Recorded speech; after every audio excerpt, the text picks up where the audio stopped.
तो कोलकाता एयरपोर्ट परिसर में स्थित बांकरा मस्जिद को लेकर विवाद अब केवल धार्मिक गतिविधियों तक सीमित नहीं रह गया। एयरपोर्ट सुरक्षा, मस्जिद के संभावित स्थानांतरण और जुम्मे की नमाज के ऐलान ने इस मुद्दे को संवेदनशील बना दिया है। आखिर दो रनवे के बीच बनी इस मस्जिद पर अचानक इतना विवाद क्यों खड़ा हो गया, आइए समझते हैं। दरअसल सुरक्षा और तकनीकी कारणों का हवाला देते हुए प्रशासन ने एयरपोर्ट परिसर के इस मस्जिद में नमाज अदा करने पर रोक लगा दी। दमदम हवाई अड्डे के रनवे पर बना है बांकरा मस्जिद। मुस्लिम संगठनों का दावा है कि यह मस्जिद 136 साल पुराना है। एयरपोर्ट प्रशासन ने सुरक्षा कारणों और रनवे विस्तार का हवाला देकर मस्जिद में बाहरी लोगों के प्रवेश और नमाज पर तत्काल प्रभाव से रोक लगा दी है। साथ ही मस्जिद को दूसरी जगह शिफ्ट करने का आदेश भी जारी कर दिया। जाहिर है मुस्लिम समाज को एयरपोर्ट का फैसला नागवार गुजरा, लिहाजा उन्होंने इस मुद्दे को सुरक्षा बनाम धार्मिक अधिकारों के विवाद में तब्दील कर दिया है। इस विवाद ने तब और ज्यादा तूल पकड़ लिया जब जमीयत उलेमाए हिंद के कद्दावर नेता और राज्य के पूर्व मंत्री सिद्दी कुल्लाह चौधरी इस पाबंदी के खिलाफ खुलकर मैदान में उतर गए। चौधरी की दलील है कि गुलामी काल से दमदम हवाई अड्डे के अंदर बांकरा मस्जिद स्थित है। यह मस्जिद ऐतिहासिक है क्योंकि 136 साल पुरानी है। एयरपोर्ट प्रशासन का फैसला धार्मिक अधिकारों पर प्रहार है और उन्होंने मस्जिद हस्तांतरण के लिए बीजेपी की शुभेंदु सरकार को जिम्मेदार ठहराया और हुंकार भरी कि आज बांकरा मस्जिद में जुम्मे का नमाज अदा करेंगे। लिहाजा पूरे एयरपोर्ट को पुलिस छावनी में तब्दील कर दिया गया। चप्पे चप्पे पर पुलिस मौजूद है। वहीं प्रदेश बीजेपी अध्यक्ष समिक भट्टाचार्य का कहना है कि रनवे पर हनुमान मंदिर होता तब भी उसे दूसरी जगह शिफ्ट किया जाता। सुरक्षा कारणों की वजह से ये कदम उठाया जा रहा है। बांकरा मस्जिद हस्तांतरण को लेकर टीएमसी और बीजेपी में जुबानी जंग छिड़ गई है। ये मुसलमानों का इम्तिहान लेना चाहते हैं, टटोलना चाहते हैं। तस्लीमा अल्लाह का दुश्मन है, हमारे प्यारे नबी सल्लल्लाहु अलैहि वसल्लम का दुश्मन है। दिखंडित किताब में 49, 50 और 51 पेज में लिखा है। अब दोबारा बुलाना, इसके मतलब आ बैल मुझे मार। देखिए, वो मस्जिद अगर नहीं होकर कोई हनुमान जी के मंदिर भी होता तब भी उसको हटाया जाता। और भारतीय जनता पार्टी ये मंदिर मस्जिद का राजनीति का बाहर आकर बात करना चाहता है।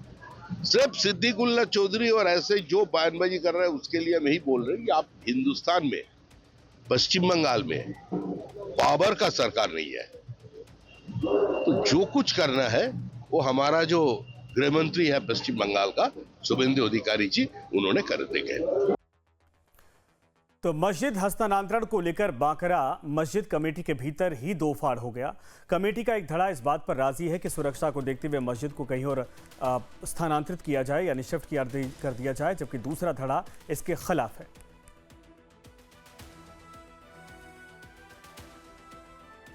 और इसके अलावा आपको बता दें कि सहारनपुर में भी एक मस्जिद का मामला सामने आया है। सहारनपुर में नगर मजिस्ट्रेट कुलदीप सिंह की अदालत ने कलेक्ट्रेट परिसर में स्थित मस्जिद को सरकारी भूमि पर अवैध निर्माण मानते हुए उसे 30 दिन के भीतर हटाने का आदेश दिया है। अदालत ने अपने फैसले में कहा कि 315 वर्ग मीटर सरकारी भूमि पर अवैध कब्जा कर मस्जिद का निर्माण किया गया था। इसके साथ ही सरकारी भूमि के कब्जे और उपयोग के एवज में 6.41 लाख यानी 1 करोड़, कुल मिलाकर 6 करोड़ 41 लाख रुपए की क्षतिपूर्ति वसूलने का भी निर्देश दिया है। सुनवाई के दौरान मस्जिद पक्ष ने दावा किया है कि यह मस्जिद करीब 150 साल पुरानी है, लेकिन अदालत के समक्ष इस दावे के समर्थन में कोई ठोस साक्ष्य प्रस्तुत नहीं किया गया। नगर मजिस्ट्रेट की अदालत ने उपलब्ध अभिलेखों और साक्ष्यों पर परीक्षण करने के बाद मस्जिद को अवैध घोषित करते हुए उसे निर्धारित अवधि के भीतर हटाने का आदेश दिया। कोर्ट से आदेश मिलते ही जिला प्रशासन ने मस्जिद पर नोटिस चस्पा कर दिया है। साथ ही मस्जिद कमेटी को जल्द से जल्द मस्जिद हटाने और जुर्माने की राशि जमा करवाने का आदेश दिया है। जाहिर है इस पर अभी यूपी में सियासत शुरू हो चुकी है। कांग्रेस समेत समाजवादी पार्टी ने योगी सरकार के खिलाफ मोर्चा खोल दिया है, तो बीजेपी ने योगी सरकार का बचाव किया और कहा कि अदालती फैसला है, न कि राज्य सरकार का यह फैसला है।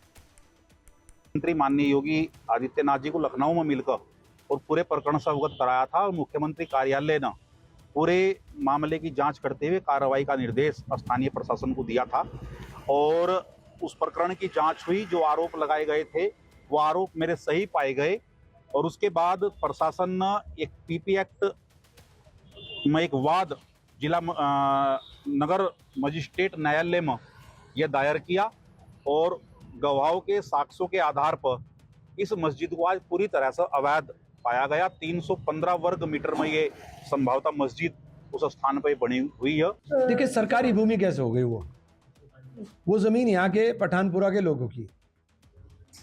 पहले ज़मीन की वैल्यू नहीं होती थी, उन्होंने सर कह दिया कि आप कलेक्ट वो बना लीजिए कोषागार, यहाँ कोषागार बना, तहसील बनी।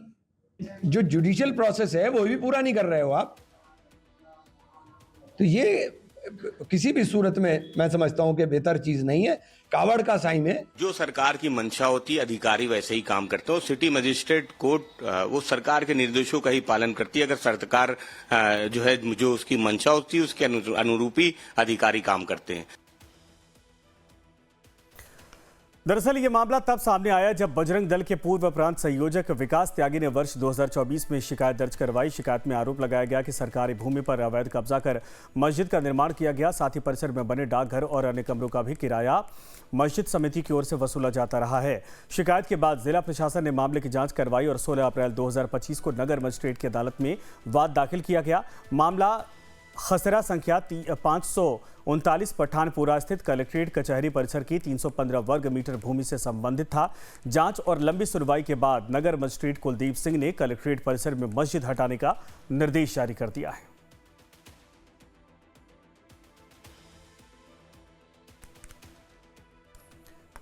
तो दोनों जगहों पर मस्जिद को लेकर बवाल मचा हुआ है और विपक्ष आरोप लगा रहा है कि जानबूझकर किया जा रहा है, लेकिन सरकार का साफ तौर पर दावा है कि या तो सुरक्षा या तो फिर जो है कि सरकारी ज़मीन पर अवैध कब्जा ये मसला है। ये सब कोर्ट के अपने मामले हैं और इसमें सरकार या बीजेपी का कोई रोल नहीं है।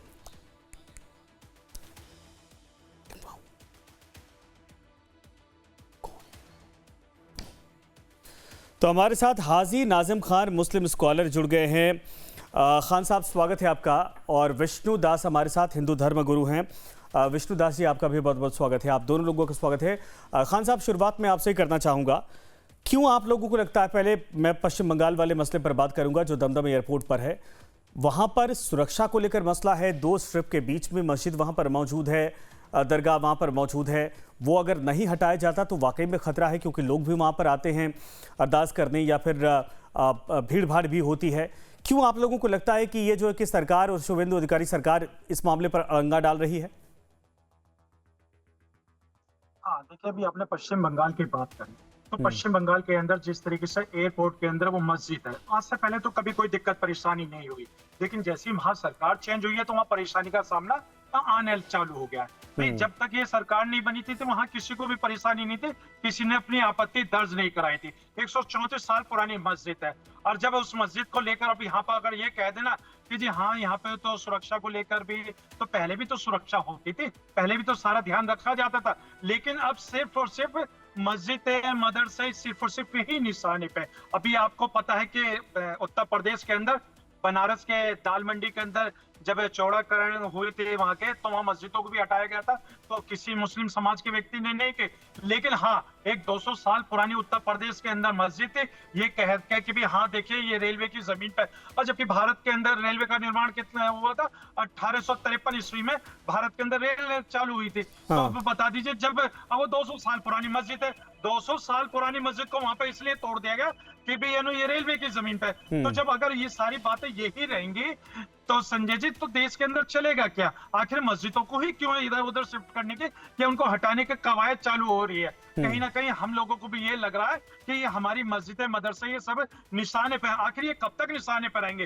भाई आज देश को जरूरत है देश को आगे चलाने की, हम लोग चाहते हैं कि हमारा देश आगे चले, हिंदू मुस्लिम भाईचारा हमेशा बना रहे, लेकिन जो अंग्रेजों ने हिंदू मुसलमान के बीच में एक नफरत की खाई खोद दी थी, वो खाई अभी तक भरी नहीं है। वो खाई ऐसे के ऐसे आगे तक बढ़ती जा रही है और हिंदू मुसलमान के बीच में नफरत फैलती जा रही है। आए दिन कहीं ना कहीं कोई ना कोई मस्जिद को लेकर एक बयान आ जाता है और कह देते हैं कि ये सरकारी जमीन पे बनी है। लेकिन सहारनपुर का जो मामला है, सहारनपुर में जिस तरीके से कोर्ट की तरफ से आदेश आया और आदेश में कहा गया कि ये 70 साल पुरानी जो जमीन है ये जो बनी है ये सरकारी जमीन पर बनी है। ठीक है, हमने मान लिया सरकारी जमीन पर बनी है, हम तो कोर्ट के फैसले का खैर मकदम करते, लेकिन मुस्लिम समाज के पास अब भी सुप्रीम कोर्ट जाने का मौका है, सुप्रीम कोर्ट से भी वहाँ बात रखेंगे सामने, सुप्रीम कोर्ट का जो फैसला होगा सर्वमान्य होगा। लेकिन जिस तरीके से हमें इस अदालत की तरफ से 30 दिन का टाइम दिया गया, तो 30 दिन में हम अपने बात कोर्ट के अंदर रखेंगे, सुप्रीम नहीं, कोर्ट के हाजी अंदर, साहब, ताकि पता एक चीज चले तो है, कि आखिर सच्चाई अगर आप क्या लोगों को ये लग रहा कि मुसलमानों को टारगेट किया जा रहा है, तो मैं आपको बता दूं कि अभी यूपी में 10 दिन पहले की बात है, सड़क निर्माण होता है, कोई काम होता है, तो सिर्फ मस्जिद नहीं, दरगाह नहीं, बल्कि मंदिरों को भी हटाया जाता है। एक मंदिर को हटाया गया, और इसके पहले हमने जयपुर का एग्जाम्पल अगर आपको याद होगा तो बहुत सारे मंदिर वहां पर भी हटाए गए थे। जब कोई काम होता है, कोई सरकारी व्यवस्था वहां पर होती है या फिर कोई आपत्ति होती है, तो मंदिर मस्जिद, तो मैंने बहुतों जगह देखा है कि दोनों पर कार्रवाई की गई है, यानी दोनों को हटाया गया, उनको कहीं और शिफ्ट किया गया, ऐसा नहीं कि उनको खत्म कर दिया गया है। लेकिन आप लोग अगर इसको इस तरीके से देखते हैं तो फिर इसका समाधान क्या है? मैं आऊँगा दोबारा आपके पास। महामंडलेश्वर विष्णुदत्त जी हमारे साथ हैं। विष्णु जी, ज़रा इस बात को बताइएगा, क्योंकि अब तो आरोप ये लगाया जा रहा है कि सिर्फ जहां पर हिंदू की, मुसलमानों की दरगाह है, मस्जिद है, उसी को टारगेट किया जा रहा। अब तक सरकारें थी, उनको आपत्ति नहीं थी, लेकिन यही सरकार आने के बाद इनको दिक्कत क्यों होती है?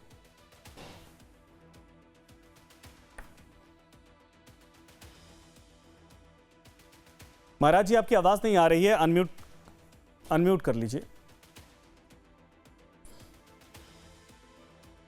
कहीं पर भी मुसलमान भाइयों को टारगेट नहीं किया जा रहा है, ये गलत कहते हैं। हिंदुस्तान में मुसलमान भाई रहते हैं, भाईचारा का संदेश देते हैं, और जब से उत्तर प्रदेश के मुख्यमंत्री योगी आदित्यनाथ जी आए, तब से कोई भेदभाव नहीं। अब इससे आया है कि चाहे मदरसा हो, चाहे मस्जिद हो, चाहे मंदिर हो, अगर अवैध तरीके से पाए जाएंगे तो सरकार के द्वारा, कोर्ट के द्वारा नोटिस दिया जाएगा उसको गिराने के लिए।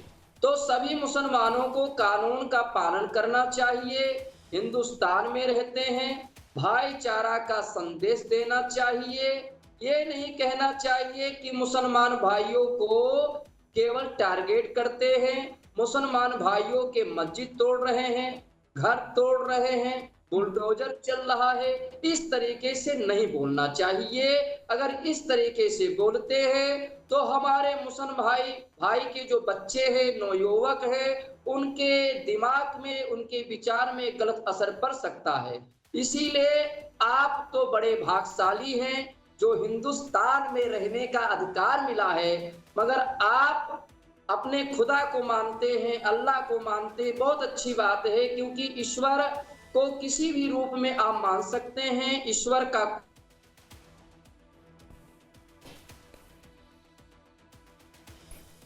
जी, आपका नेटवर्क लग रहा है फंस गया है। तभी आपको मानेगा जी। जब आप सच्चा कर्म करें। मगर मैं यही कह रहा हूं बार बार, मौलाना और अगर कोई हमारा मुसलमान भाई को भड़काने का काम करेंगे तो हम सभी संत समाज बर्दाश्त नहीं कर सके, और बुलडोजर चलेगा, बुलडोजर चलेगा, चाहे मस्जिद हो, चाहे मदरसे हो, चाहे मंदिर हो, बुलडोजर चलेगा। मैं आपको बता दूं, सुन लीजिए, अयोध्या में जब पंचकोशी परिक्रमा मार्ग पे हमारे अयोध्या में कितने मंदिरों पर बुलडोजर चला है, ये अयोध्या में आ करके देख लें। मगर हम लोग तो कभी नहीं कहते हैं कि हिंदुओं के साथ अत्याचार हो रहा है, कभी नहीं कहते हैं। और मैं कहता हूं कि सारे मुसलमान भाइयों को और सारे मौलाना को सही शिक्षा देनी चाहिए। हमारे मुसलमान भाई के बच्चे डॉक्टर बने, इंजीनियर बने और अधिकारी पद प्राप्त करें, मगर कट्टरता ना बने, जिहादी ना बने, आतंकवादी विचारधारा ना बने, और हिंदू को काफिर ना समझे। और मस्जिद में और मंदिरों में ईश्वर सब जगह है। अगर सरकारी जमीन को कब्जा किया जाएगा तो बुलडोजर चलेगा। सहारनपुर में जो बता रहे हैं कि 70 साल पुराना ये मस्जिद है, अगर ये 70 साल पुराना मस्जिद है तो नोटिस क्यों आया? इसको गिराने का अदालत ने क्यों आदेश दिया? इसका मतलब उस सरकारी जमीनों पर ये लोग कब्जा करते हैं, ये लोग मंदिरों को तोड़ करके मस्जिद बनाते हैं, सरकारी जमीन कब्जा करते हैं। तो ये चलने वाला नहीं है हिंदुस्तान में। बिल्कुल सही आपने कहा।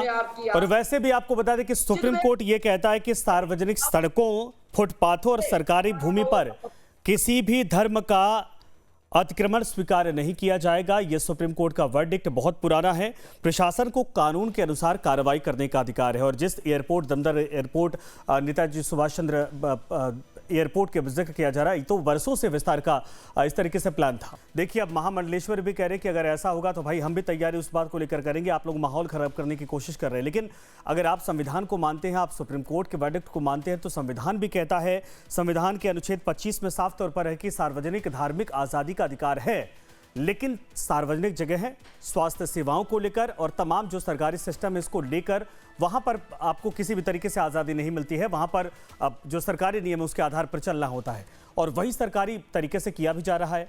फिर क्यों आप लोग इस बात को लेकर जिद बांधकर बैठे कि हमको टारगेट किया जा रहा है? संजय जी, देखिए, अभी विष्णुदास जी ने बहुत अच्छी बातें कही।